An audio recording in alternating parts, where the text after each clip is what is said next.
All right, 1 second. Move this. Yeah, this camera is situated so weird on this computer, but all right. Okay, Yeah, I have like a tray, and I just like put it on set top. the computer on it, and then I just move Yeah, the tray when I'm done. It's nice. It's a comfy makes chair, so it's pretty nice. nice. Anyway, Hey, you look good. You look good. All right, welcome to the Praxis Behind the Obscure podcast. And today I have a third or fourth returning guest. I actually forgot. It might be your fourth interview here, but I have to check. maybe. Yeah, I have Yeah, to I don't check. remember.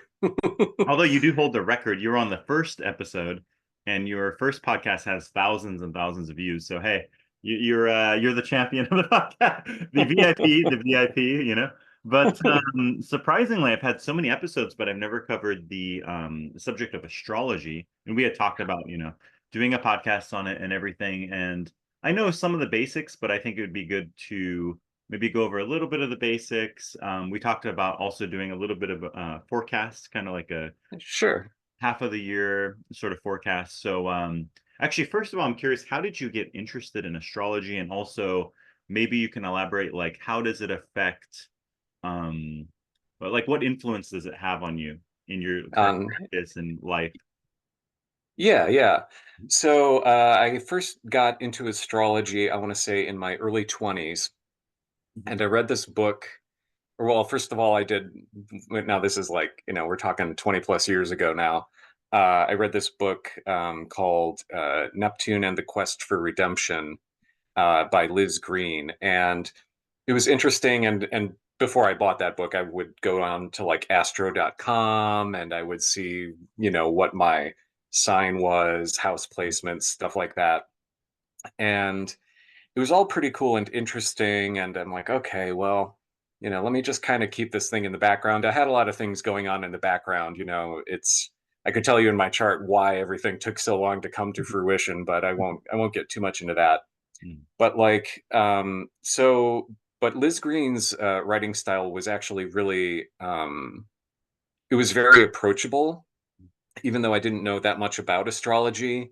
But she would relate like Neptune and like the advent of like a healthcare system for a country, Mhm. or she would relate it to, for example, the other malefic Mars. So Saturn and Neptune, if it was in a harmonious conjunction, it would be like, oh, okay, or a harmonious aspect, you might get a good healthcare plan. And actually, that's sort of, it wasn't the best of alignments when Obamacare got passed, the ACA, but it was better than anything that we'd had before.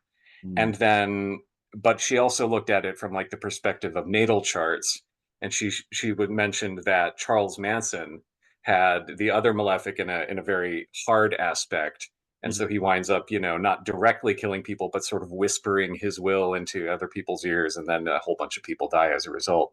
Mm. So as far as that goes, that's sort of what got me interested in it.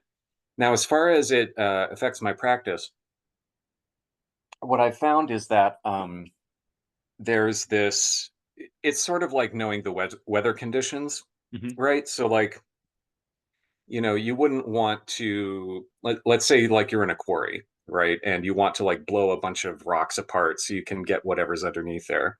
Well, you're going to want to make sure that the conditions are right for you to actually set the dynamite to have the big explosion. Mhm. If you just like lay dynamite on top of the surface, it's not great. So you Mhm. have to like do a whole bunch of work and plan for the conditions to be right. Other people refer to it like astrological weather. So I wouldn't try to, set a world record marathon time Mhm. during a blizzard, right? You Mhm. wouldn't try Mhm. to do that. But so you're looking for like an optimal time to get something done. So that kind of goes back to like Crowley's definition of the art and science of Mhm. enacting one's will.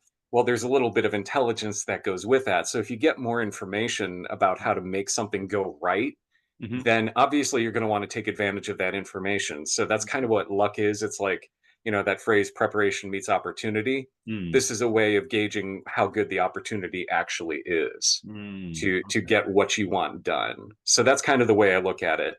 And Mm. so I do my best to try to, time things relatively well. And I've actually found sometimes if there's no getting around it, the astrology will push back, and it'll tell you, okay, this is nice try, but Mhm. we're going to set these conditions that you tried to prearrange. I've Mm. had that with a tax return where I had to owe 1 year. And so it was like, okay, great. Well, I'm just going to time it for this time. So I'll get my, nope. I knew I was going to have to owe anyway. And so Mm. the astrology just kept on pushing back and pushing it to a different Mm. time and a different place. And I'm like, oh, I had to do this. And so Mm. there was no getting around it. So I was like, Okay. oh, well, I tried. Okay, okay. If somebody's interested in obviously getting your natal chart is kind of like one of the first things that people do if they're trying to figure out their own sort of situation, right? I remember when I was really young, my mom's friend, I think I was in middle school or something like that, and a friend of my mom was very good at astrology. She drew me out a natal chart. At the time, I really didn't know anything about it, but it looked interesting. It looked like all these coordinates and stuff, you know. And Hmm. I thought it was really interesting because, I mean, looking back in retrospect, the things I remember from it was I'm going to travel overseas a lot, which is absolutely true. I'm going to speak foreign tongues and stuff like that, right? I'm going to explore Hmm. all these different places. So in retrospect, and then also very interested in like the occult and things like this. So very interesting that all of that came up. And at the time, I mean, I was probably like 13 years old. I didn't know. I don't think I've ever been overseas. I don't think I had any interest in the occult, at least consciously, right? And so Sure. yeah, so I thought that was very fascinating. But yeah, so maybe getting your natal chart is probably one of the big things, right? To start Yeah. with. Um, Yeah. Yeah. It depends on what you're interested in. I mean, but yeah, usually we learn from our own charts mhm, how things actually affect us. And then we can see from mhm, that, we can take a look at, well, what's happening to the world at large. mhm, So, mhm, yeah, I would recommend that. And in order to get that done, obviously, you need to know your birthday and ideally a time when you were born. mhm, And if you don't know the time, because some birth certificates don't have that, mhm, there are ways to rectify the chart, which is what it's called, which is basically saying, I'm going to make a very educated guess about mhm, what time you were born based on what events happened to you at what ages. Because I can mhm, actually look back because the planets follow regular cycles and regular orbits. mhm, Then I can take a look back and see, okay, where in the sky was Saturn, let's say, mhm, and, was this something that sort of reflects Saturn? Like if, let's say, you were having difficulty in a marriage, then mhm, I'd be thinking right away, okay, maybe a seventh house Saturn transit. And mhm, then from that, just look 180 degrees the other way to see maybe what your rising sign is, which mhm, is sort of like what on the eastern horizon. That's what we call that. It's sort of where the earth meets the sky. It's known as the ascendant because mhm, literally the sky appears to be turning, the sun appears mhm, to come up from our point of view. So mhm, yeah, that's usually the way to go about it is to know your time of birth, mhm, so that you know exactly, mhm, where the sun would be in the sky or the moon and all the other planets. mhm, And from there, draw up a whole bunch of significations that you would expect at some point in your life something to happen. Now, it's funny that you mentioned when you were 13 yes, that all this was happening. And it's yeah, like none of this is going to sound like it's right because you're 13 mhm, mhm, mhm, and the potential of your life hasn't come to fruition yet. But right, as you get mhm. older, you're looking back, it's like, oh yeah, that was totally right on. So Right. Yeah, it's interesting. If somebody, it's obviously complicated to look at like a whole natal chart, but what are like the what would you say, like the essentials? There's the ascendant. I'm not so familiar, yeah. but there's like the ascendant sign, and what are like the few that people really pay most attention to that really like uh have like the strongest influences, I guess, on your personality? Sure. So there's a few of them. So the first one that you would look at is the ascendant, which I already mentioned, which is that. So taking a step back, it all is based on the path that the apparent path of the sun around the earth, Hmm. which is known as the ecliptic. So that has the same root word as eclipse, Hmm. which has to do with if you follow that, then you can see, okay, if the moon happens to be crossing that, then you'll have an eclipse. Hmm. That entire circle. So Hmm. usually what we take a look at is we take a look at that ascendant degree Hmm. because that tells you of everything else in your natal chart, that is basically you. Hmm. Right. Now, what rules that is also important because it's basically saying, so let me back up. So each sign, Hmm. 12 signs of the zodiac. So we start from that. We say, what's your rising sign based on the degree, based on everything else that happens. And that's all based on the spring equinox. So we take a look at that. And a lot of astrologers nowadays say, well, what's your sun, moon, rising? So they do that basically to say, okay, what are these two, the sun and the moon are considered planets astrologically, even though not astronomically. Mm. But they, each of them has sort of this sort of sense of identity wrapped up with them to a varying degree, especially the sun. The moon a little bit more has to do with things like comfort and things that you feel at ease with or nurtured with, stuff like that. So those tend to be the popular ones. Me personally, I tend to take a look at what's the ascendant degree, Mhm. and then I say what's the chart ruler of that. Mm. So, for example, if you're a Scorpio rising, then Mars, this planet of will, of assertion, maybe even aggression, is going to be much more important to you than Mm. it would be for somebody who, let's say, is a Capricorn rising, where Saturn, this planet of discipline, Mm. long term planning and projects and stuff like Mm. that, and a lot of maybe even self denial is less Mm. important. So, usually, ascendant degree, chart ruler, and then I'd probably take a look at the luminaries as well. Mhm. One other thing in Hellenistic astrology you tend to take a look at is, was somebody born during the night or during the day? And that's Mm. kind of semi squishy concept, because if you're born kind of close to sunset, maybe the sun. I mean, it's kind of, it depends, because there's still light in the sky from the sun, even if the sun is technically dipped below the horizon. Mm. So, Interesting. it Yeah, yeah. that does depend, and you then have to go through a whole other process of talking with the client, and saying, Right. okay, which one is more important? Oh, interesting. Okay. Yeah, you mentioned Hellenistic astrology.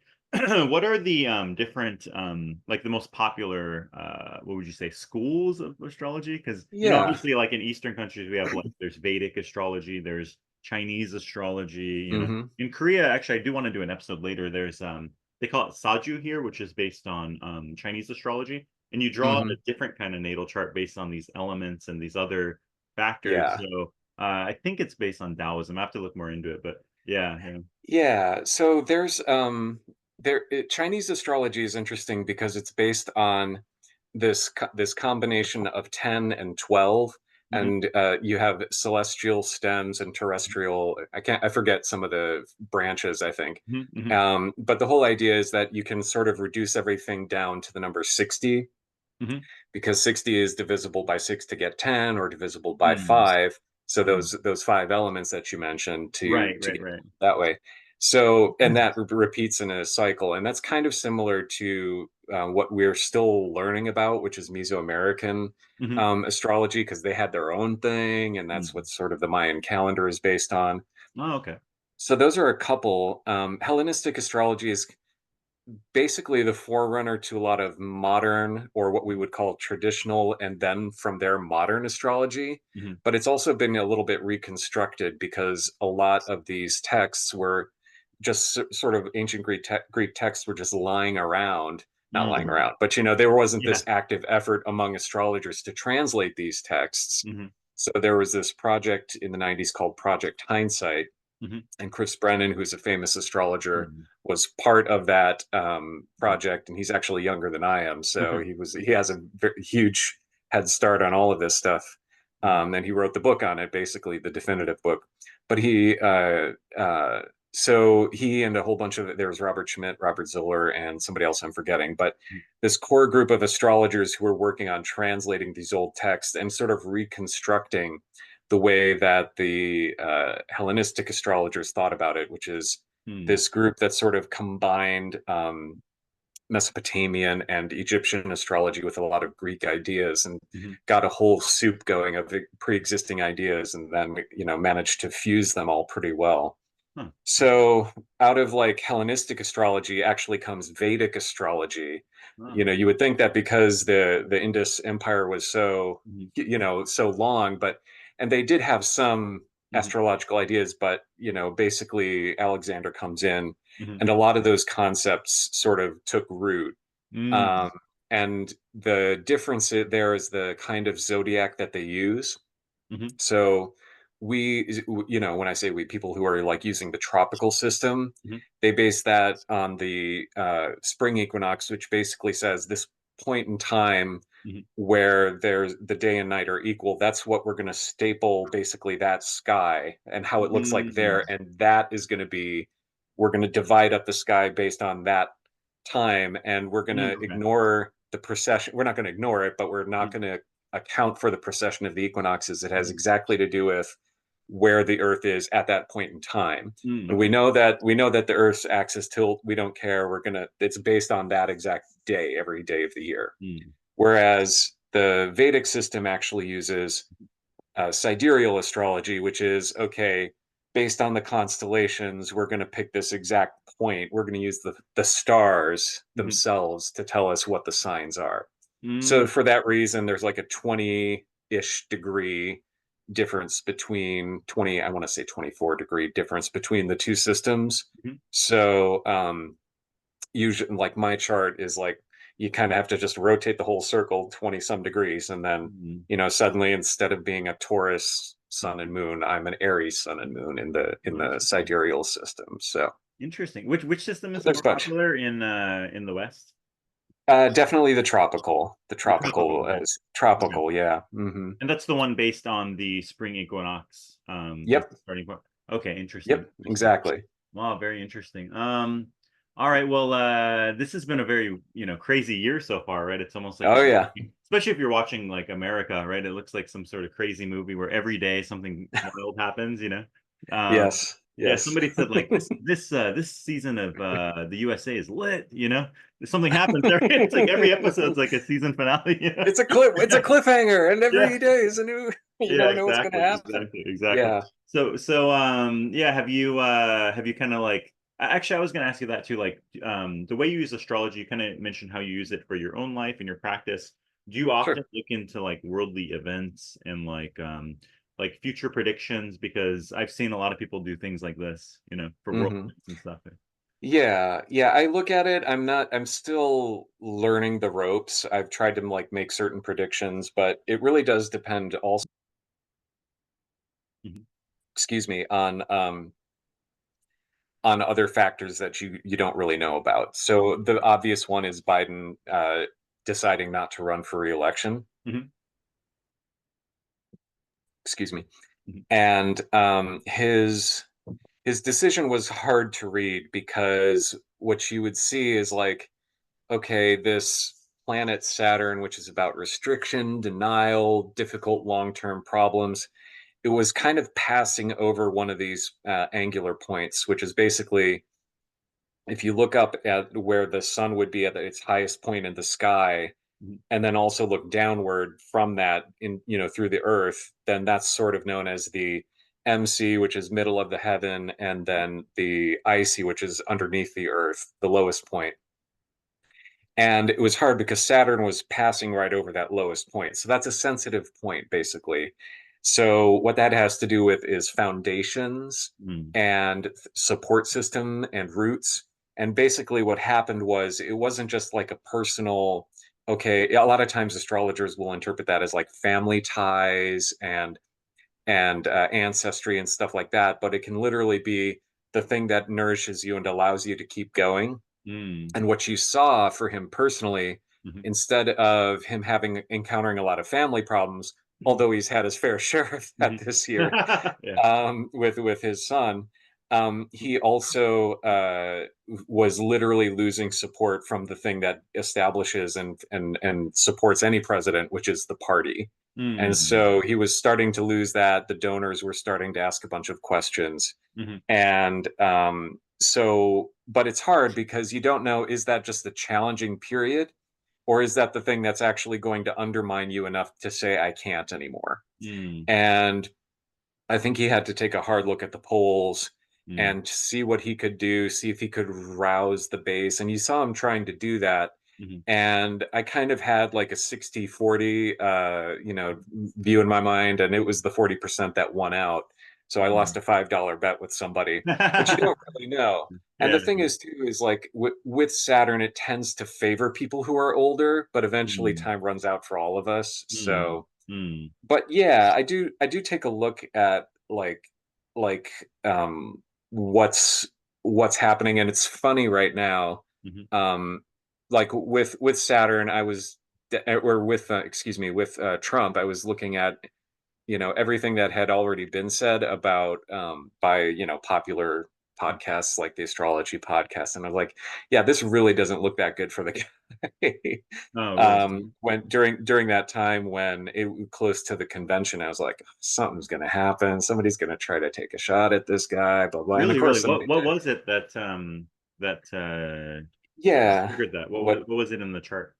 Yeah. So he is a Leo rising. He's a late Leo rising. I'm also a Leo rising, but our politics are very different.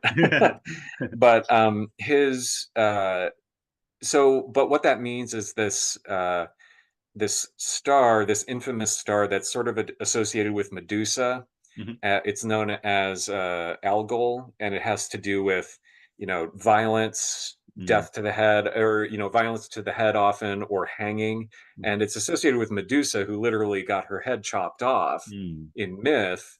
And so usually it's considered the most evil of all of the Bahanian, which are this famous group of 15 fixed stars, which mhm, is just a fancy word of saying actual stars as opposed to mhm, planets, wandering stars. mhm, But mhm, so what that's associated with, now everybody has this star. It's not like you can't get away from it. mhm, So the question is, how does this play out? mm, If I were Trump, I would do very few events leading up to that mm, point. I would not want to be seen publicly, mm. because in public and being seen, visibility, that has to do with 10th house matters. So the With 10th what? With house what?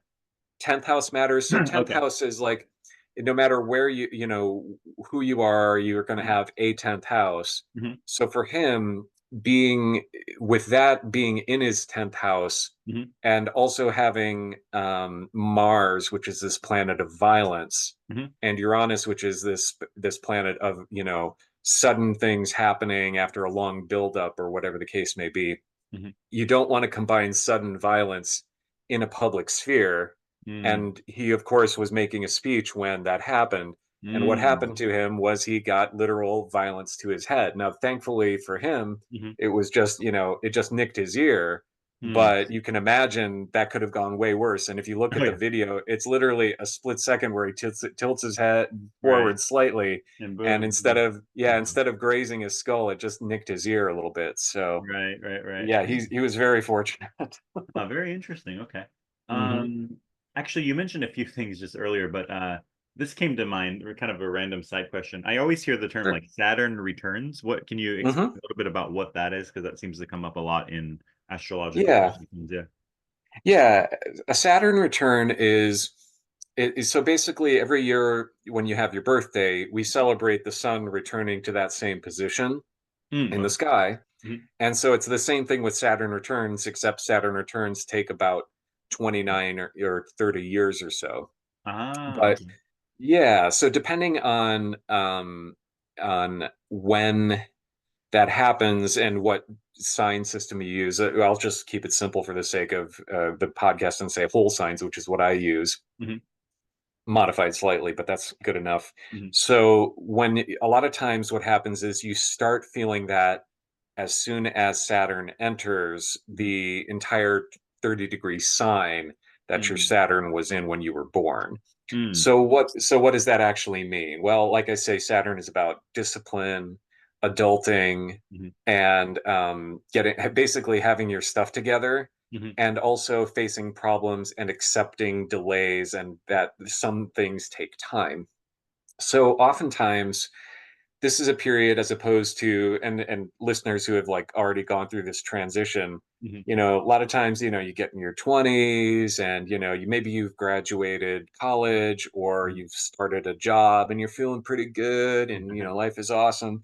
Hmm. And great, this is what being adult is all about. Hmm. So being an adult in that case is like, well, great, but then all of a sudden Saturn goes back to that same spot, and you're like, Mm. oh, okay, so I thought this is what adulthood is. Now, the problem is that Saturn comes for the responsible and irresponsible alike. Ah. So I think a lot of times I was talking with somebody, And I said, well, this is what it's about. And they're like, yeah, but I'm already doing all of these things. And I'm Mm. like, yeah, but being adult means that you're still going to have problems, even if you are responsible. Yeah, yeah, right, right. And it's like, oh yeah. So the difference between how well that works out has a lot of different factors based on what your natal chart is like. Mm. For me, it was pretty trying. I remember going through a pretty bad depression, but I managed to pull through it. Mhm. But it could be a lot of times it shows up in even worse ways, and it does depend on what house Mhm. it lands in. Mhm. So for some people, like for me, it's second house of values, Mm. but it also depends on like what houses. So just really quickly, a house is conceptually it's similar to a sign, but they are not the same thing. Mhm. So it has to do with what your ascendant sign basically is. So if you're an Mm. Aries rising, your 10th house is going to be, let's see, Capricorn. Mhm. If you're a Leo rising, then your 10th house is going to be Taurus, and so on and so forth. So, for me, so if you have Saturn in the 10th house, Mhm. then the problems are going to tend to be career related, but also Mm. depends on what the other two houses that Saturn rules Mm. um, are affected in or implicated in that. Okay. So, Okay. mhm. So there's usually like two major in most people's lives, I guess there would be two major Saturn return points if it's every 29 years or so, right? Yeah, if you're lucky, right? You're lucky, Some yeah, people, yeah, exactly. yeah, Hey, maybe even three if you're very, if you're very lucky, sure. yeah, you're one of Yeah. those who lives to like 100 or something, yeah. Yeah, and you see a lot of the famous or infamous 28 Club. We see a lot of celebrities who die Ah, during or nearing or approaching that Saturn return, and for whatever reason, Saturn denies them life instead of, right. being able to make it through. They either, wind up doing too many drugs, Mhm, or, mhm, just a horrible accident befalls mhm, them, stuff like that. mhm, But obviously we can all die at any time, at any day, mhm, so mhm, it's good to get a good death meditation practice going on. mhm, mhm. But yeah, so that tends to be a time of trials and delays or denials and stuff like that. Mm, And then you just do what you have to do, you muddle through, and then mhm. you move on. Okay, okay. All right, any other if you've looked into like the next 6 months or something like that, like the second half, Yeah. any other interesting things you feel like are coming up or like any predictions? Yeah, so Kamala Harris has I'm not going to take credit for this at all. Lisa Scheim on the Astrology podcast really did a lot of predictions about her, and looked. She was amazed at how good her zodiacal releasing, which is this astrological technique, but how good it was looking for her career. What is Actually, what is zodiacal releasing? Can you yeah. Okay, so there are these points that are calculated based on your ascendant, or basically on these sensitive points in your chart. So it could be a house, it could be like one of your angles, your major angles. So in that case, the ascendant and then the sun and moon, Mhm. those can be used to calculate both your lot of fortune as well as your lot of spirit. So the idea is like spirit is what you're trying to like push up, get done in the world, all of that. And like fortune is like, okay, will the world actually come together to support whatever it is that you're doing? So Mm, if those two things are in alignment, are harmonious in some way, mhm, then you would expect, it's that idea of preparation meets opportunity, mm, right? mm, That this is a good time to do something, or this is a mm, good time, this is when things will pay off for you. mhm, Whereas, other times maybe less so. So I followed Lisa Schimes's thing, mhm, and I was looking at her zodiacal releasing, and it is looking really good both on mhm, election night mm, and on inauguration day. mm, Very, very strong indicators. Now, often another thing that they mention on that podcast, I'll just reference them because I did actually, I got a lot of of the clues about how to continue my astrological work and get certified and all of that. I'm mhm. almost done with getting certified. I've I've submitted my final exam for level 4, but um, How long does that take? Like how many? for me, Mhm, so bearing in mind that I'd been studying this kind of lightly, in 2016, I decided to really, really advance what I knew and just really take it to the next level. Mhm. And I started bearing all that in mind. I just did a lot of research, a lot of studying. Mhm. And then I decided to bone up for an exam, I think around 2020 or 2021. Mhm. And so all of that knowledge that I already had, I sort of compressed to try to fill in all the gaps and get it done. So I Mhm. submitted my first exam Mhm. towards the like September or October 21. Okay. And then I went ahead and um, uh, did the same thing for levels 2 and 3 over the last Mhm. 3 years. And now I've just submitted level 4 like in May.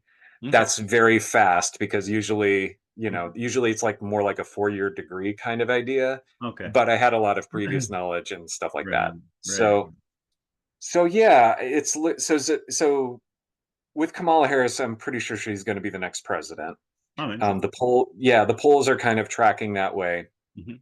So obviously, if you're starting out with predictions in terms of, looking at, at the start of the year, if Mhm. Joe Biden doesn't even decide to run, then you don't know that in Mhm. January.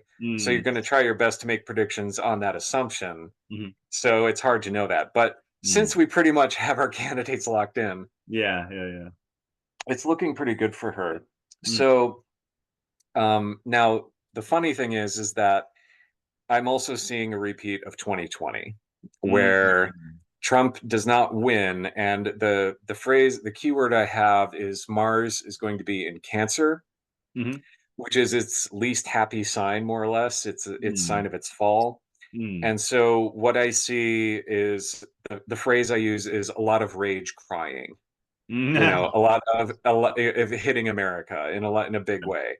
Yeah. So, and I see that happening on the lead up to election day. Mhm. Then I see when Mars goes into Leo Mhm. from there, it's a lot of active, dramatic, trying to get your way, anger sort of thing. Mhm. And then come once again on guess which date? January January. 6th. Oh, January 6th. Oh, Yeah, interesting. Interesting. Mars falls back into Cancer again, and we Uh-huh. have rage crying all over again. Huh. So it's a lot of people very upset, Uh-huh. very angry, just again following that 2020 kind of vibe, except it's a lot more emotional stuff, or um, not the best time. It could spill over into violence, but I Mm. don't see it in terms of, I see it like if it does spill over into violence, I see it being more like the attack in Israel by Hamas Mhm. in October, Mhm. and I see it basically not being effective, Mm. and instead I see that really the word I'm looking for is counterproductive, Mhm. or just generally violence for violence's sake, and attacking the innocent as opposed to Mm. actual targets that you would want to that are the actual Mm. object of your ire. Mm. So Okay. I've been seeing this for America for a while. It's just like I think we're going to have kind of some more domestic terrorism like we usually have. So Mm. Mm. that's just what I see. More You know, polarization, more division, basically. more pretty much. Yeah, yeah. Okay, okay. What about have you looked into like the world's just crazy now, like all these wars and proxy wars and everything going on Hmm. overseas. Have you ever looked into like, like looking into are there going to be more conflicts overseas or, you know? Yeah, I don't see this as a particularly good time for peace, to be Yeah. honest with you. Yeah, yeah. I wish, I would be honest with you if I thought Yeah. that hey, there might be a chance. But Yeah. no, and especially the middle of next month, I see Mars is going to be joining up with Jupiter. Hmm. And usually if you can get a bad guy working with a good guy, then maybe we like to think, okay, then the good guy can sort of turn the bad guy. But Hmm. that's what I think of, like when a benefic planet and a malefic planet meet up. Hmm. But sometimes what happens is Hmm. you get the good guy saying, "Oh, you're my friend, and here's all these resources, so you can." Hmm. And the bad guy's like, "Great, thanks so much. I'll go Right, ahead right, right, and do right, whatever I'm going to do." So, and I see that Mars and Saturn, the two malefic planets, are going to make a tense aspect with each other Mhm. and Jupiter is going to join them. So I actually see, so those are in water and air signs together. So I either see a very clever or well thought out attack either from the air or from the water or Mhm. both. And we're Interesting. already, I just looked in the news today, and apparently the US has developed a new kind of bomb Uh-huh. that is very cheap to make, that is actually pretty precision guided, and they tested it on Mhm. a what are they decommissioned ship, Mhm. Mm. and they were able to make it relatively cheap and sink it Mm. basically for I guess whatever fraction of the cost. Mm. And there was this, it was on CNN, so it was like, Mm. well, what are the geopolitical implications? And they speculate, China's going to do this. Mm. So I wouldn't be surprised to see something like that happening, against Russia. We've Mm. seen Ukraine already be pretty successful, Mm. and I wouldn't be surprised to see them take that to the next level. Mm. I wouldn't be surprised to see more warfare, against the Gaza Strip, maybe from the sea or Mm. something along those lines. I wouldn't be surprised to see, anything in these current hotspots already. I wouldn't be surprised to see the Houthi rebels, coming up with a clever attack against U.S. targets from the air, Mm. or Mm. vice versa. The U.S. Mm. attacking from the sea with Mm. air attacks, air power. So I see Right. that sort of hitting like a very big point in the middle of next month. That Mm. was kind of the major thing that stuck out, in addition to Mhm. all of the election stuff that I mentioned already. I see that Mm. very much being like, okay, next month in particular, it's like, you start thinking differently about the malefics when they're in that tense aspect with each other. Mm. And Right. so, and that's exactly what we see. Interesting. You know how you look up like charts of people? Are there ways that you track like the trajectory of countries in a year or something like that? Yeah, Is there ways yeah, people look yeah. at like regional stuff or like Hmm. I'm very curious about that. Yeah, so it depends on what Mm. chart you're going to use. So the US chart in particular, you can use what's known as the Sibley chart, based on Ebenezer Sibley, who was an astrologer around that time, and it's set for July 4th, 1776, Mhm. and it's about 5-ish or so. I want to say 5:30 in the evening.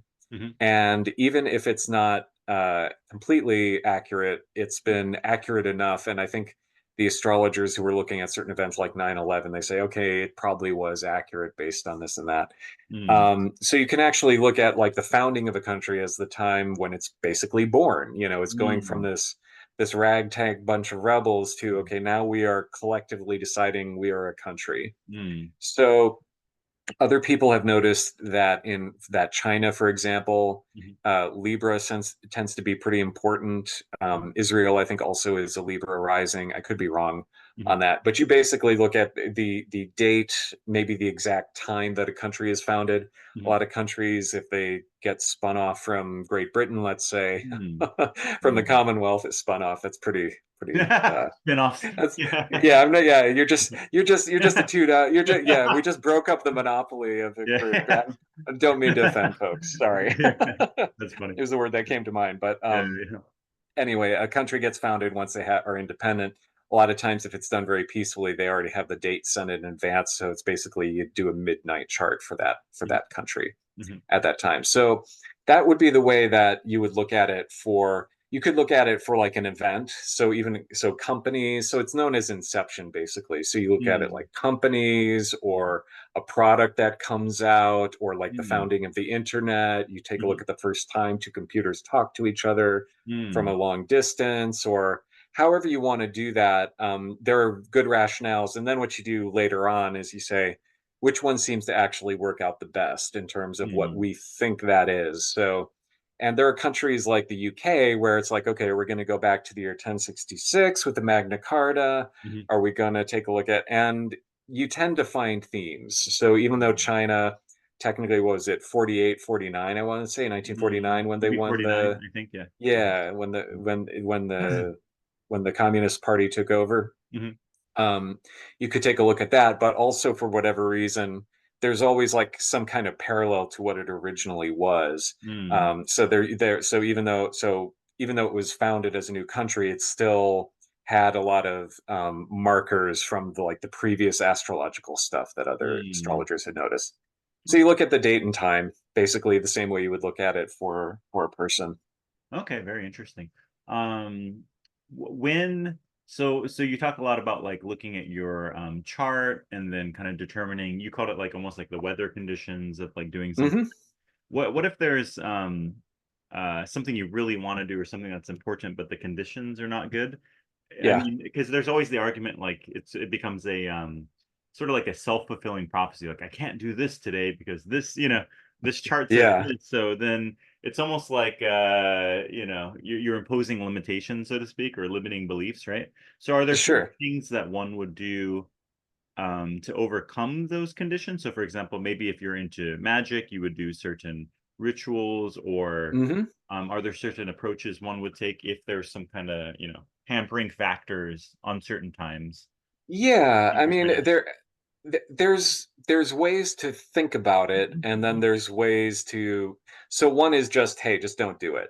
Mhm. That would be the most obvious, right? Just like deal with it, Mhm. And I had a situation like this when I graduated from James Madison with my master's, Mhm. and I had the choice of either going to another program, and I applied to like three different programs. Mhm.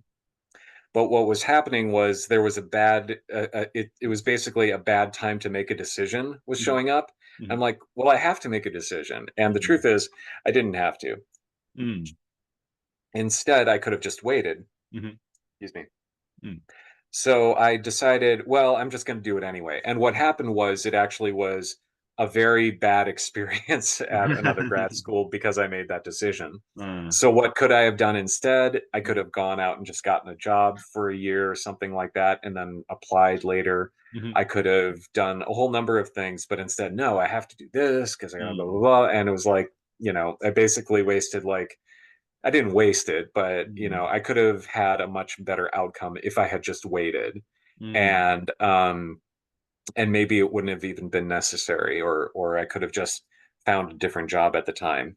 Mhm. So that's one approach. Just don't do anything.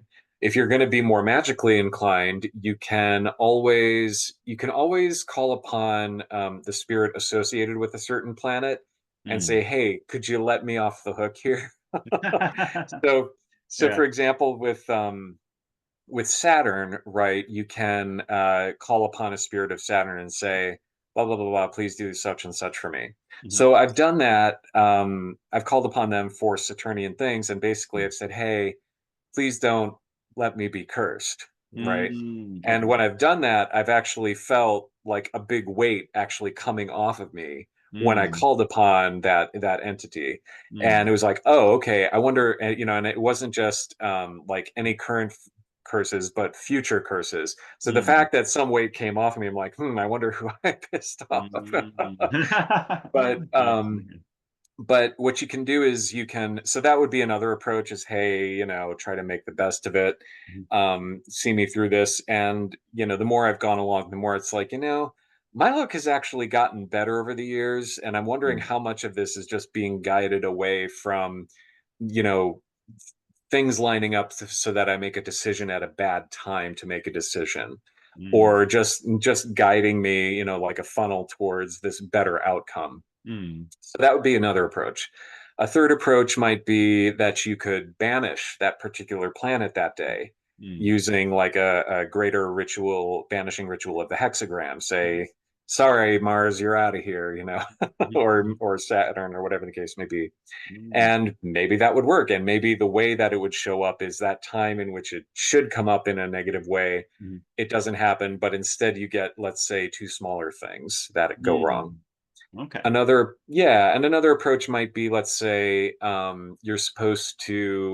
you can take a look at all the possible significations for something. Mhm. And instead of it being, let's say, me getting cut by a knife, Mhm. instead I'm going to get out this, which is a signification of Mars. I'm Mhm. going to get out my energy by exercising, right? Mhm. So I'm going to like get out that aggressive energy by, doing something relatively healthy, for the sake Mm. of for the sake of getting the aggression, I'm going to do 100 push-ups or something. Mm. So, and then the last option, which nobody likes to hear, is take much more of a Buddhist approach and just be like, hey, suffering happens. Uh-huh. Why are you trying to escape that? Just accept the fact that Mm. pain happens, and instead of suffering, so Mm. then you say, okay, what in my mind is causing this to be a suffering experience instead of Mm. just pain, Mm. right? Okay. Okay. So and that's a very important thing that somebody just brought up on Threads the other day. Mm. And it was like, yeah, can't really do a lot of bypassing if you're going to Mm. actually follow your path. So, Mm. Mm. all of these are things to consider. And even though nobody likes to, everybody hates that answer at the end. Yeah, the I'm like, answer sometimes yeah, you need, but you don't want to hear kind of thing. Yeah. Yeah. exactly, Mhm. exactly. Interesting. We've done a lot of podcasts on Enochian in the past, and I think I mentioned this in Athena's Enochian Grimoire. She has a section on Enochian astrology. Is there any way Mm, you've worked with both systems together, or I'd like to yeah. talk a bit about that. Yeah. Yeah, I absolutely have. So, um, if you are into Enochian and you know the heptarchy, so then you know that there are seven kings, seven princes, each one associated with the seven classical planets: Sun, Moon, Mercury, Venus, Mars, etc. And and if you go a little bit deeper, then you know that the governors over the aethers are actually zodiacal kings, and there are 12 of Mhm. those, one for each of the signs. So what you can do with that is you can call upon those kings over that sign directly and say, please give me such and such. Mhm. So one of the things that I've done is just ask to be reconciled with the parts of the earth that they rule over. Mhm. And I'm just about halfway through doing that Mhm. Okay. in this other operation that we may talk about later. Mm. But so I'm about halfway through doing that. So far so good. But generally speaking, you can also ask them, please reconcile me with the sign that you are king over, right? Mm. So having done that, it feels a lot better. You feel a lot better about your chart, and generally Mm. speaking, even the problematic areas, you at least are reconciled with both the problematic parts of your life as well as the good parts. So Mm. that's one thing. Mm. Another thing that I would say is that you get better at astrology, you can take a look at when a certain transit is going to happen Mhm. and say, okay, well, this is not only particularly good for me. I Mhm. would really like this thing to continue to happen for a very long time so that my life can actually be relatively good. Yeah. So, for example, if you start a lot of times, if you were to start a dream job, you would expect that the day you would start that dream job would be things when things are really going well for you astrologically. Mm. Otherwise, astrology doesn't work, right? Mm. Mm. So Mm. keeping that same, but the thing is, once you start that job, then that actual day when that happens, it continues to be an influence on you for the rest of your life. So it's like the job itself is born the day that you are starting that job at 8 o'clock or 9 o'clock on whatever day, and Mm. you're in and you're chipper and happy to do your job, and have a good career. Mhm. So it's like that's being born, and that has its own existence with you, and it's interacting with you. Oh, So yeah. that same idea, taking it back to Enochian, Uh-huh. so there are ways that we try to do the same thing, Mhm. except to keep the good times going, right? I'm going to Mhm. try to my best to like capture all of this Mm. into something that allows it to continue to go. So Mm. you could always have like a ritual, and that feels good and blah blah blah. But when I mean, I don't know what it's like for you, but when I'm done with the Mhm. ritual is done.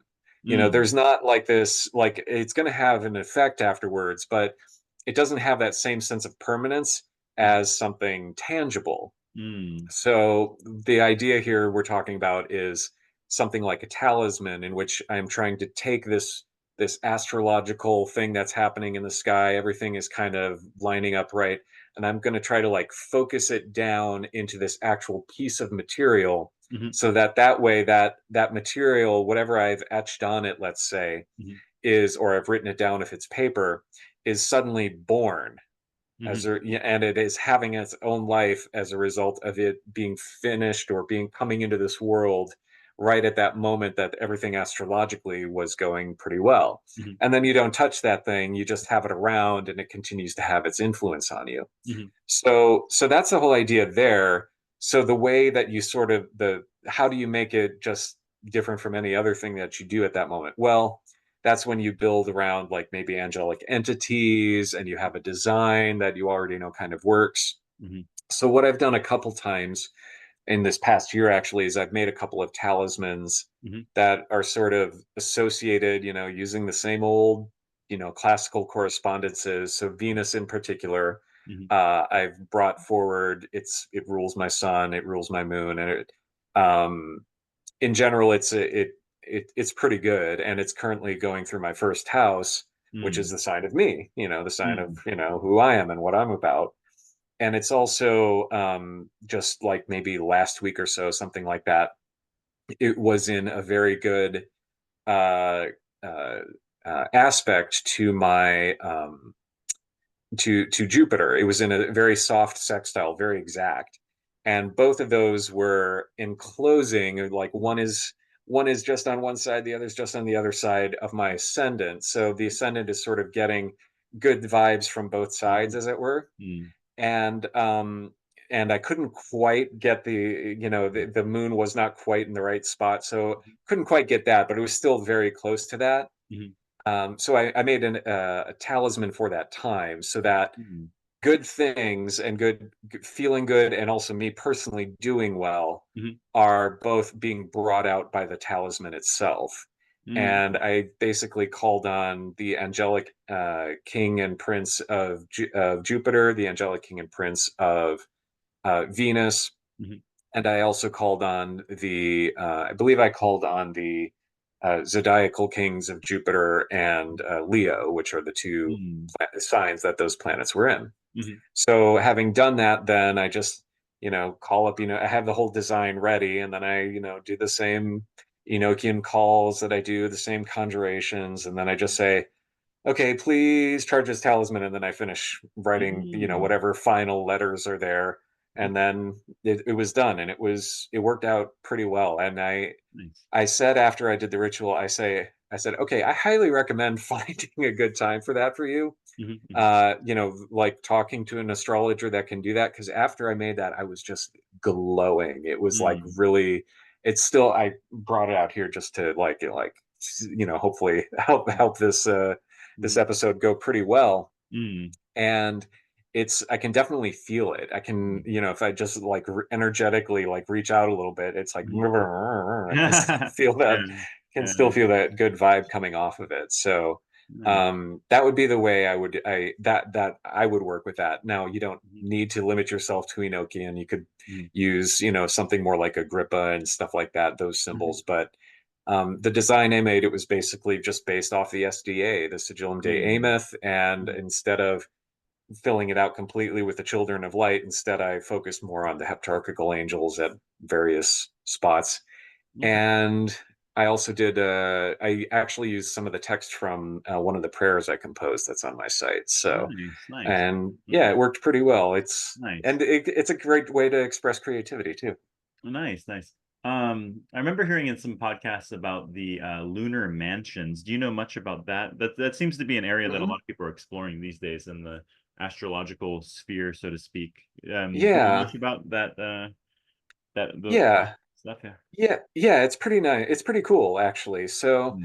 the whole idea is that instead of dividing the sky into 12 different signs, instead you divide it into 28 different mansions. So instead of Mm. 12 houses, 12 signs, you have 28 mansions, which somehow are smaller, but that's just the way it worked out. Small mansion. So yeah, small mansion. So it's pretty much more or less the arc that the moon travels in a day, more or Okay. less. And it's pretty good once you get into it. The idea that I do recommend looking into the mansion ruled by Amixiel, Amixiel, and that is the mansion that is, and I'm forgetting the name of it. So And there's by the been way, you said 28 in total? there are 28 in the Indian, the Vedic system. There are 27 Mhm. But the 28th is sort of like overlapping with another one, so it's kind of like Mm. I'm not quite as familiar with how that works because I'm not a Vedic astrologer. I know Mhm. some stuff, but I can't tell you like everything. I know the whole Mhm. idea of like trying to remediate your chart. So Mhm. like I mentioned, the push-ups instead of getting cut, for example, Mhm. that would be like a remediation of something that's already there, or that could happen that day. Mhm. But they have the whole, they like Ayurveda is that whole idea of like I'm going to Mhm. try to do this so I don't get this outcome. Mm. So um yeah, so there are 27 in that system, or 28 if you're taking the medieval astrology, and I take that one just because it's there. But um the nice thing is for the first few mansions you don't get too much of a difference, Mm. because it's like, well, 27 360 divided by 27 versus 28, the first three or so, they're going to be pretty close to each other. So Mm. but I do recommend trying that, and each one of those is associated with an image, and you can Mm. like inscribe something. And there are certain, I think Christopher Warnock with his Mhm. Renaissance astrology, he has a lot of stuff like Mm. that if you're going to use that for magical purposes, which I've done, and it seems to work out relatively well. Okay. So Okay. Yeah, it sounds yeah, interesting. It's something people seem to be exploring a lot these days. And yeah, you said absolutely. there's like a spirit for each mansion. Is that what you were saying? I didn't quite catch Yeah, that. there Yeah. there is. I mean, depending on Uh-huh. which system you use, but in Vedic astrology, it's known as nakshatras. Again, this just means the same thing, lunar mansions. Mhm. And it has to do, and so there are certain, and you can even divide those into four parts, so each of those Mhm. parts is known as a pada. Mhm. And where it is has a lot to say about your personality. So Mhm. some people are going to take less of a magical approach. Obviously I'm going to do both, but Mhm. um, natally it's going to, excuse me, Mhm. natally it's going to make a big difference if you're looking at more of a purely astrological approach. And the Vedic astrologers are the ones who are much more into that. Mhm. So try to find either somebody Western. And I have to say too, like it is a bit of a misnomer for me to just say, well, Western tends to be this or Eastern. There are a lot of people here in the West who are actually getting very strongly into Vedic astrology, Mhm. where they're using more of those lunar mansions on a regular basis. Interesting. So yeah, and so we're finding an Mhm. interesting crossover, and it's an exciting time to be an astrologer. Actually, it Mhm. it is, until like we get more panic against fortune telling and Mhm. satanic panic and all that, which Right. could come back at any time here in the U.S. Unfortunately. Until that Yeah. happens, get your expertise in now, because there are a Mhm. lot of good astrologers who are just Mhm. happy to answer and learn from each other. So it's a good Mhm. time to get started. Who have been your major influences? You did mention earlier, like the book you read. What about like in Hmm. terms of teachers or people that you follow as well? Yeah, so I do recommend Chris Brennan's astrology podcast. It's Mhm. by far like one of the more popular ones. Mhm. Liz Green is kind of a an older guard, she's had a good series of books. So I do, but really what I've found is just I've just like tried my best to like pick up all the pieces that I can, and fill in a lot of gaps from stuff that I've read for a while. Mhm. So right now but astro.com is a good one just in terms of like taking more of a modern approach. So I kind of glossed over this earlier, but like the traditional stuff that came out of the Hellenistic stuff Mhm. then evolved once sort of Carl Jung hit the scene, and a lot of Mhm. people were interested in like, okay, well, what if the first house, instead of just being you and the body, what Mhm. if that's also like the personality? Mhm. Right. So if you're interested in more of like a psychological, archetypal, Jungian approach, Mhm. that's actually pretty good, because what I found is like it does seem to be pretty accurate for like the first house is much more like your personality and the Mhm. impression that you are making on other people. Mhm. 12th house is kind of like your shadow side, and okay, Mhm. this is the sub part of yourself that you're trying to deny. And Mhm. that lines up pretty well with the original conception of it as the house of bad spirit, bad mind, whatever. So it's like, okay, that's the part of my mind I don't want to admit. I don't want to admit that I want to be successful and that I want to, have this and that, blah, blah, blah, blah. I just want to be a pure person who's, just trying. And it's like, well, it's reasonable to want to be successful and to have a relatively comfortable life, if only so that you can do your practice well and be of benefit to other people. You kind of have to like accept a certain amount of selfishness and like self-interest. So anyway, but if you're interested in that, I do recommend astro.com is at the very least giving you a good grounding in terms of what the houses are, what the signs are, what aspects are. Those are like kind of the three main parts of astrology. And in addition to that rulership, you can start looking into stuff like that, which signs rule which planets rule which signs and stuff like that. But astro.com really was a really good resource in terms of just like, well, what's this blue line mean? And if it's a blue line, then maybe it seems like this is a lot nicer than having a red line. So then, and you start figuring out, okay, that blue line, that tends to be trines and sextiles, and red lines tend to be oppositions and squares. And you start learning slowly what it's about.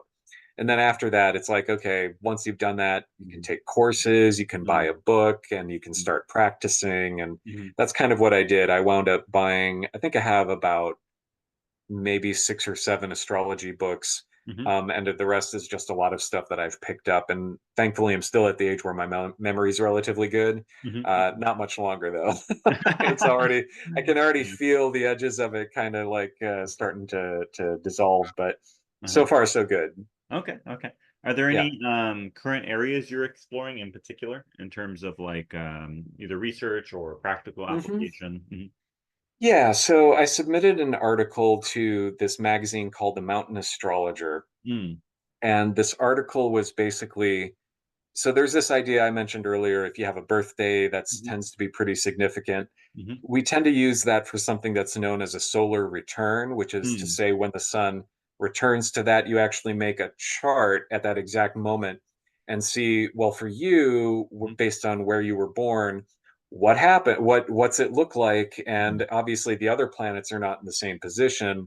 And what's on the eastern horizon at that exact instant is not actually, that's not going to quite line up to the where everything was.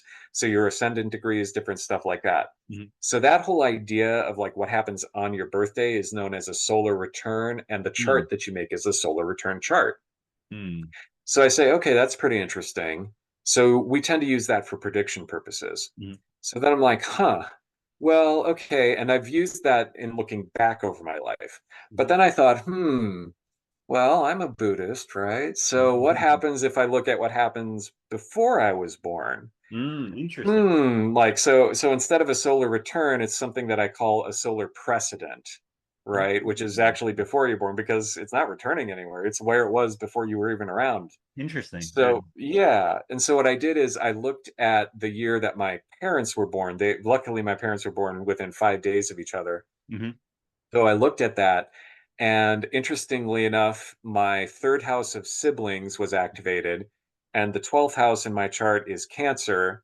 And sure enough, my older sister was born before me, obviously. So that was the first major thing for me happening in that year that my parents were born. The first thing that kind of came out of that was I will have a sibling, and she will be the culmination of that is in the sign of Cancer. And sure enough, she's a Cancer sun. She was born in it. She's a Cancer. So, Wow. yeah, Interesting. Very interesting. I never even thought about yeah, that. It's very interesting.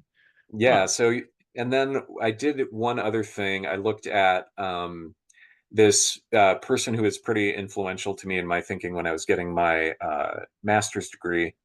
And I looked all the way back, and she was born in 1889. And I actually did a follow-up study on some of the children that she was studying in the 1930s, 20 teens, 20s, 30s. And it sure enough, because she was interested in gifted education, sure enough, that year when my son was in the exact same spot when I was born, the chart that it draws up that I drew up activated my fifth house of children and my ninth house of publishing because I published a study on the children that she was studying. And also because, it's my higher education, that was the thing that I got my degree in. Wow. sure enough, ninth house is also education. So publishing and Interesting. education. So That's it very just is interesting. higher education, education. It's like you can't make this up, but Right, right, right, right. it Oh, was very interesting. interesting. So, Yeah, very yeah. interesting stuff. I was gonna ask, like, what do you think are the most common, like, misunderstandings you see, or would you even like recommend avoiding certain stuff? Say somebody's like listening to this and they want to get in more into astrology. I'm sure there's Hmm. like common misunderstandings, or maybe even like what you would say to avoid. Maybe like it's just gonna be a waste Yeah. of time or something like that. Don't go Well, down it's that rabbit hole. That's yeah, I'll yeah. say like don't expect to learn it all in a day Oh yeah. by any stretch. So obviously I'm talking with like, maybe, 15 years of somewhat casual interests, reading something here and there, and then a good 8 years of compressed, Hmm. taking this seriously as a side interest, Hmm. and then 3 years of like, I'm going to get to professional level certification if I can. Hmm. So take your time. Hmm. I'll don't start with your own chart. Try Hmm. not to read charts of friends too early, because Hmm. you're going to, if you don't understand your own chart, Hmm. if something isn't making sense, you're definitely going to make it harder for your friends. But you can ask them Hmm. questions Hmm. about what their life is like and what this experience is like. Hmm. So that would be like kind of my first thing. If But on the other hand, don't wait too long. Once you do have a level of confidence, Hmm. don't wait too long to read for somebody else, Hmm. because you do need to start practicing those skills once you do understand your own chart. Hmm. um, do look at it more like a little bit of a counseling kind of Hmm. situation where, okay, Hmm. I'm not going to be the expert in you. I do want to listen to what you have to say. Hmm. And the other thing is to keep in mind is just don't necessarily there. It's sort of like any given aspect or any given thing that's going on with the planets. I'll just make it even easier. Okay. It can have any one of a bunch of different meanings. Hmm. So we mentioned archetypes, right? So if you think of, let's say, the shadow side, I don't want to be this thing, meets, let's say, the archetype of the trickster. Hmm. Well, that could be a whole bunch of things, right? It could be a trickster who's malevolent. It could be a trickster who's bringing out the bad side of your mind, or the things that you're ashamed of. It could be any number of things. Hmm. So, or it could be like you unconsciously are falling for something because you are suspicious of other people, right? Hmm. And so you think somebody else is playing a trick on you. It could be any number of Hmm. things. Okay. Hmm. Hmm. So if that's happening, don't assume it's going to be the one thing. It There's could always be multiple possibilities in any multiple given. possibilities, and it Yeah. could be one of those things. It could be Uh-huh. two, it could be three, it could be all of them. Uh-huh. And all of that depends on like how comfortable the other person is with. And if you've got a naturally optimistic person, Hmm. it could be that they're being tricked to their detriment, Hmm. because they're always looking at the best in people. Hmm. Or if they're a pessimist, so you don't know unless you actually start talking with them and Hmm. figuring out what their background is. Hmm. So that would be like one thing. Another thing is, don't assume just because you're seeing a positive uh, aspect in their chart that it has necessarily worked out. Sometimes a positive aspect instead looks more like the status quo is being Hmm. maintained. Okay. And instead of like the necessary tension that you have to have for a change for something good, instead it's like you're kind of stuck in this situation where the two planets are supporting each other and they Hmm. can't ever like break out of whatever pattern they have. Hmm. So there's a whole lot of like there's a lot. Hmm. Open the book, study, try to make predictions, study some more. It Yeah. does take a while. Yeah. It's a Very. long term process. You could Yeah. live, a good Buddhist's worth of time cycles in samsara and still not have mastered all of astrology. It's Yeah. very, very rich. Very complex, huh? Hmm. I wonder, I mean, I'm sure I would imagine a lot of world leaders still use it because like historically, even they said like Reagan was really big on, he had like Hmm. a astrologer, and obviously like historically, like John Dee was an astrologer to the royal court as well, right? Hmm. Like I wonder Yes, if he there's was. any like there must be some like really big world leaders that are constantly like Yeah. looking into astrology? I, I'd I be, can I'd be I curious. can tell you who isn't. Donald Who Trump, isn't? because for reason, yeah, Like, yeah, Donald Trump definitely isn't. yeah. Vladimir Putin is not, Uh-huh. because of the way he decided to pick a fight with somebody who's got very similar signatures in his own chart with Mm. Zelensky. Hmm. And so it's looking like that's just basically going to be a stalemate, and it's just a matter of which side gets ground down to dust before the other one. You're grinding. Um, Yeah. yeah, yeah, exactly. And so those two definitely didn't. And yeah, so that would, I mean, you can tell who can't. You, as far as who can, who is using an astrologer, I'm not sure. Hard to say. Yeah. I mean, I'm just Yeah, curious who's still doing that. You know.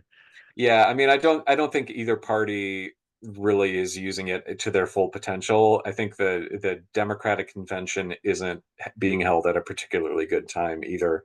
Mm. But it's definitely better than when the Republicans one was. Mm. So yeah, with that same Mars Algol thing that I mentioned earlier, they picked it Mm. almost right when that was gonna, and I was actually like, "Ugh, are they gonna have violence at the actual convention?" And instead Uh, it was, all about how Trump had actually gotten injured. So there was a lot right. about that.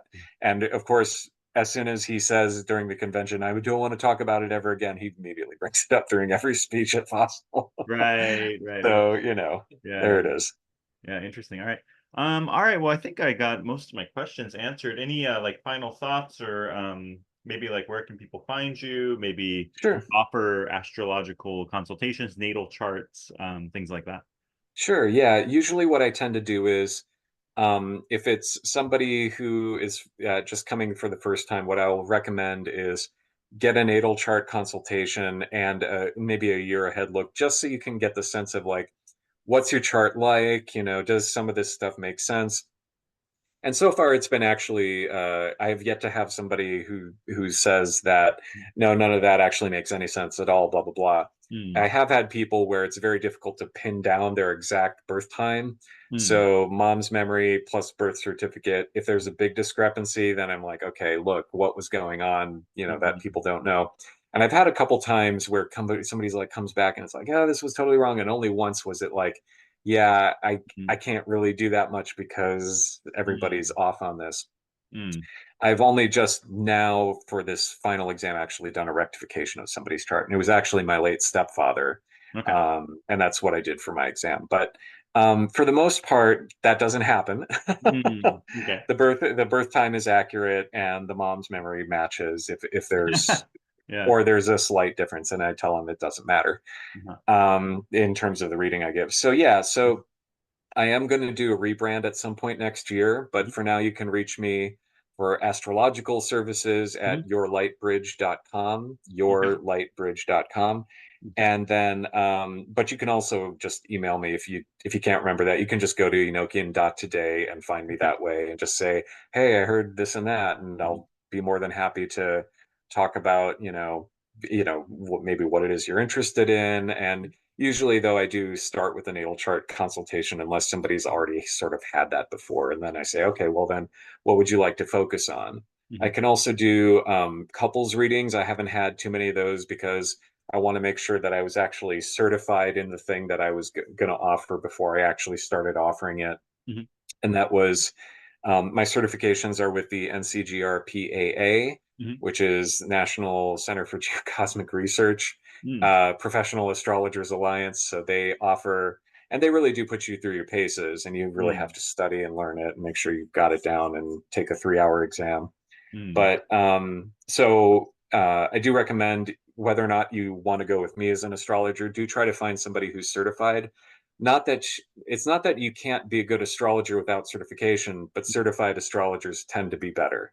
Mm. If Okay. you, if that makes sense, right? You're Yeah. going to Yeah. you can have equally good astrologer either way, Mhm. but one of them has shown it, Right. Right. to a degree, right? To some Right. degree. Now, Right. are they better? Now, is it possible to be a better one? Sure, without getting certified. But for the most part, Yeah. you've taken that extra step to prove it Right. among Okay. other astrologers. So yeah, that's how you can find me. My readings tend to be about 75 minutes long or so. So it's, short of an hour and a half, and there's plenty of time for questions. And Okay. If I go too fast, you can slow me down, whatever the case may be. All right, cool. Well, yeah, thanks for coming on. I'm sure we'll probably do another episode sometime in the future. You're the VIP guest here. That's very kind of you to say. Thank you. Yeah, always welcome back. I guess maybe one last final note, not related to astrology, but any other like Sure. Enochian stuff, maybe almost like a preview for another episode in the future, maybe. But are there any like Sure. Enochian stuff you're working on? Because that's always the topic that we really, come to in our interviews. Sure. Yeah, yeah. Yeah. So I was doing basically a Jebafal 2.0 ritual, Hmm. and which is going by this name Drasaya, Drasaya, Mhm. and it was going pretty well. And I felt I was scrying all of the aethers, and I was recording that. And right after the Aether of Zip, the next day I got two of those. I basically scried the same thing twice, 3 times a day. And after the second time, it was getting towards the evening. It was kind of a stressful time at work. In addition, I'm like, okay, I can keep doing it. I can force it. And God was like, nope, you're done. You're not. I'm like, I'm done. He's like, no, you're just going to have to wait. And I'm like, how long? He's like, until Michaelmas in September. I say, okay. Hmm. And it turns out that was a very good thing that I was told to stop, because then Mhm. I came down with a bout of shingles. Oh, So wow. Okay. Okay. Okay. yeah, Okay. so I was, and my wife says he's a little salty. I'm like, yeah, I'm a little salty because I tried to get vaccinated for that year and they told me I was too young. And I'm like, great, Oh thanks. man. Oh, that sucks. So it's just the way it goes. Yeah. So yeah, I will just be starting that back up in September and finishing it out. And it's not done, but I Mhm. also don't have like big major things. Meanwhile, I've been like occasionally still doing a ritual here and there, and I've been guided about some intermediate steps to take. So, including, of all things, a ritual involving the Egyptian goddess Sekhmet, and Oh, okay. additional downloads and stuff like that. I feel like you can Enochian is kind of like astrology. You can do it for a lifetime and Oh yeah. still never get it all done. There will Yeah. always be more that the angels will have for you. Yeah, no doubt, no doubt. Very complex system, very interesting system for sure. Yep, I'm sure we'll absolutely. have, yeah, maybe later on once you finish that, we could, go into more depth on that as well. That'd be cool. Sure, All I'd right, be happy to. all right, cool. Well, thanks for coming on, and until next time. Yep, absolutely. Let me see. All right, yeah, that was good.